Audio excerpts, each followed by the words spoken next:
The NHS invests around 13.8 billion every year in medications. That's quite a significant figure. Like any investment, we want to get the best return possible. It's very important that patients take medicines correctly to avoid wastage, but also at the same time making sure that they get the best benefits and the best health. Information about medicines is changing all the time, so it's always really important to have the most up-to-date information at your fingertips. For example, parents looking after children. We had a case where the doses of certain children's medicines were changed. It just illustrates that even if you've done something in a particular way for a period of time, that it's quite important to make sure that you've got the most up-to-date information, and the best way to do that is by regularly speaking to your pharmacist.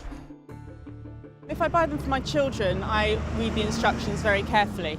Some of them you've got to decode a little bit. I've got two young babies and we only ever read what's on the back of the packet, not the actual inside leaflet. It can potentially be very damaging if you give your children the wrong dosage.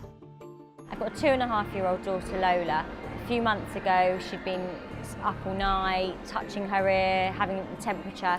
Took her to the doctors and they actually said it was an ear infection and gave me some antibiotics for it. I ended up going and asking the pharmacist when I actually picked it up for a bit more information, whether I should, whether I shouldn't, and they were really helpful. They kind of sat down for about 10 minutes explaining more than the doctor even did about the antibiotics. The actual instructions in the antibiotics weren't really so helpful because they're kind of applicable to so many different people, ages. It made me feel a bit confused as to when I should be starting, how often I should be giving it, can I give Calpol and Nurofen at the same time if she has a temperature. It's so important as a mother to make sure that you're kind of doing the best for your child, and when it comes to anything medical, you kind of rely on a doctor for their advice, for their help. They'll kind of prescribe something, it's their opinion, and prescribe you with antibiotics when you don't necessarily know whether you want to give it or not. And it's just nice to have the reassurance from someone else as well, because you want to do the best for your child.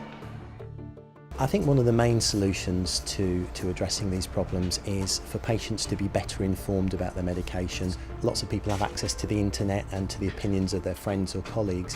It's quite important that patients are able to find out accurate information, and really the best person to do that for them is their pharmacist. We now realise it's important that we tailor the advice that we give to patients on an individual basis.